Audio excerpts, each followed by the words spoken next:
果每一个人都是好人、富人、成功人士，这个世界会变成什么样子？你真的需要宗教、导师、风水师来指引你的人生吗？在来泰国常住以前呢，小 F 只知道泰国是一个佛教国家，并不知道在这片微笑的佛教之地呢，还容纳了各种的宗教教派，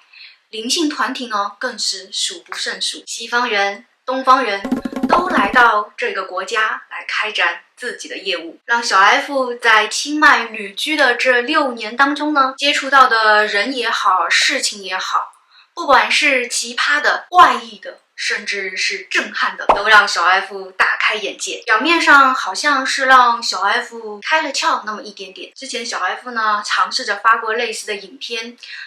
但是涉及到敏感话题，多少呢会被平台限流，甚至是封禁。所以如果你们能看到这支影片的话，赶紧给小 F 点赞哟，收藏好不好？我是一个无神论者，但是并不代表我没有信仰。小 F 呢也有做过一个短视频。我们尚未领悟内在神性之前，会经历伤害、迷茫、苦难，直到领悟到了自己是神，花草是神，雨露是神，善良的人是神，残暴的人也是神。另外呢，我也通过这支视频再次感谢邀约我参加教会的呀、祈福的呀，还有什么放生的呀、求佛牌的呀，各种灵性仪式、灵性课程、灵性游学等。小 F 再次声明，目前我这个阶段呢，我没有兴趣参加，也不考虑加入任何一个宗教团体或者是灵性团体。我的影片呢，纯属个人观点，如有意见相左，还是尊重你自己的意见就好了。那如果你真的想要参加一些群体组织活动呢，小 F 建议请擦亮自己的眼睛，给自己一点独处的时间，脑袋放空了，多问问自己，为什么我需要导师、师傅、法师、上师、牧师，还有自称开悟的灵性老师，这些人、这些活动都能让自己学到一些什么。那如果你想要了解小 F 走过的一些弯路呢，你们有兴趣，小 F 以后也会单独出一集影片来讲解。那今天呢，我就来跟大家聊一聊，是什么样的一个契机和缘由，让我开始对探索自己的内在产生了兴趣。关注到自己内在呢，有什么样的好处？信息比较多，视频开始之前呢，也请先点关注和收藏哟。那是什么让我的人生开始峰回路转了呢？第一个，4十不惑。人生走到半路了，每个人呢好像都过着看似一样的生活。年轻的时候呢，需要赚钱养家；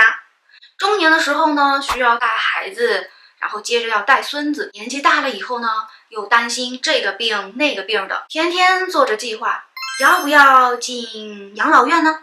到底哪个养老院适合我呢？屏幕前的你有没有考虑过这类似的问题呢？有的话也请弹幕扣1哦。那在清迈旅居的这几年呢，也让小 F 从习惯忙碌转向停下来认识自己。从当初结束民宿以后，一个人躺在床上3天起不了身，把自己累倒了，眼睛直瞪瞪地看着天花板，茫然地问自己，我来泰国到底是为了什么？难道这一切在国内体验的还不够？上海这么好，为什么要来到这个麦村呢？我到底要过怎么样的生活呢？我的自我内在开始提问题，我的身体迫使我停下来。在慢慢的转向内在以后呢，我听到了自己身体的声音、头脑的声音、小我的声音，还有许多个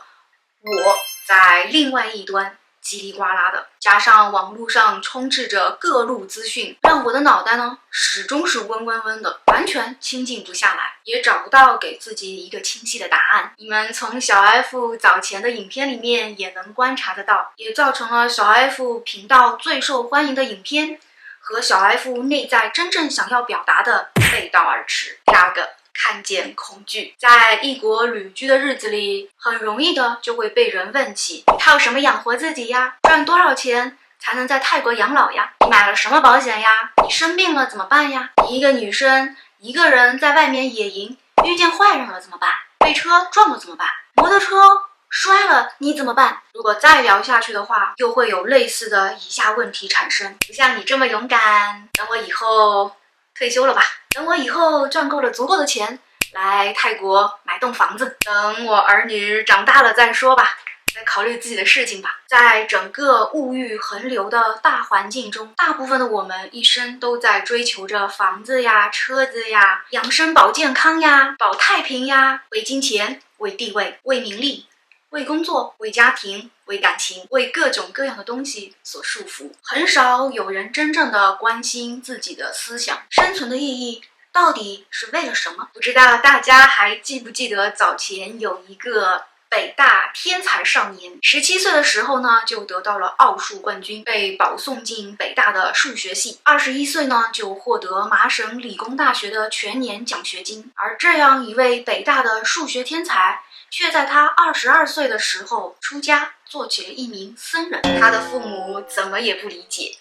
他的妈妈也因此而得了一场大病。红尘中人们在意的考取功名、当官发财，他统统不在意。他选择了拥有更多的时间和空间进行人生思考，一门心思钻研人的内心世界。可是人生的功课并不是像我们想象的那样展开。当这位天才发现了自己所翻译的经书被他所崇拜的师傅霸占署名，后来又有性骚扰的女弟子举报自己心目中神一样的师傅，在他经历了寺庙里的丑态百出、理想与现实的差距以后，于是决绝告别皈依8年佛门的龙泉寺，继续寻找他的下一个人生历程。这个例子不是告诉你这个宗教是好的，那个宗教是不好的。我们每个人呢，都会在人生迷茫的时候，碰到重大挫折的时候，遇见与自己频率相近的人事物。各类宗教团体也好，现在大规模流行的各种灵性团体也好，它只能是你人生道路上或者是某一阶段的一个启蒙老师而已，并不能真正的带领你探索自己的内在，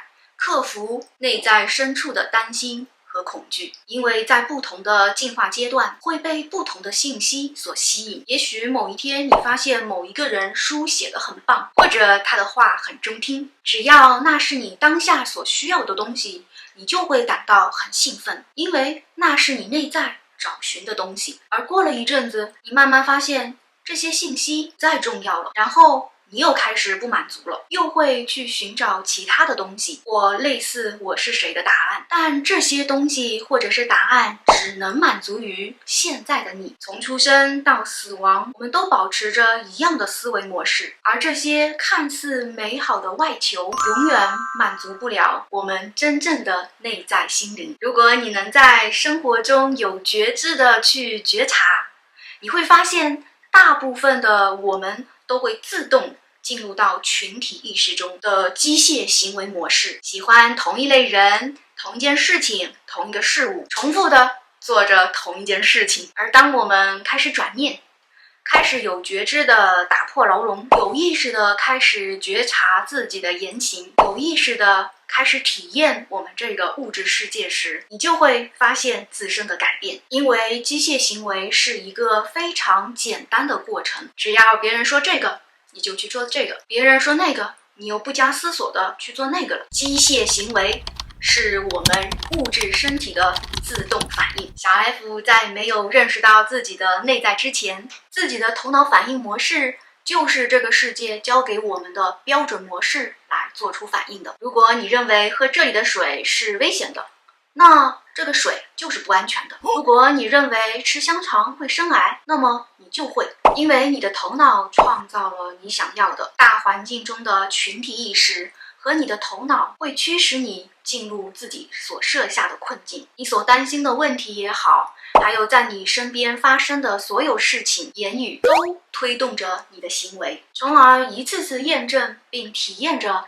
自己的创造生活，直到有一天自己撞到南墙了。小 F 跟上面的那个例子北大才子刘志宇一样，当他谈到当初为什么会选择佛门来修行，是希望能够更多的探索到自己的内心，能够让自己的修行得到成长。2022年他还俗以后也表示，这个呢是他的个人行为，跟佛法无关，因为他不想活在别人的规则里，让别人来定义自己必须要活成什么样的人。小 F 没有加入任何的宗教或团体，一心呢靠着自己的钻研和探索。虽然一路走来没有大家熟悉的上师呀、师父呀、长老呀、兄弟姐妹们呀一起修行，但也正验证了师父领进门，修行靠个人的这一句话。小 F 呢没有死磕一棵树，而是呢独自走入这硕大的一片森林，一棵树也好，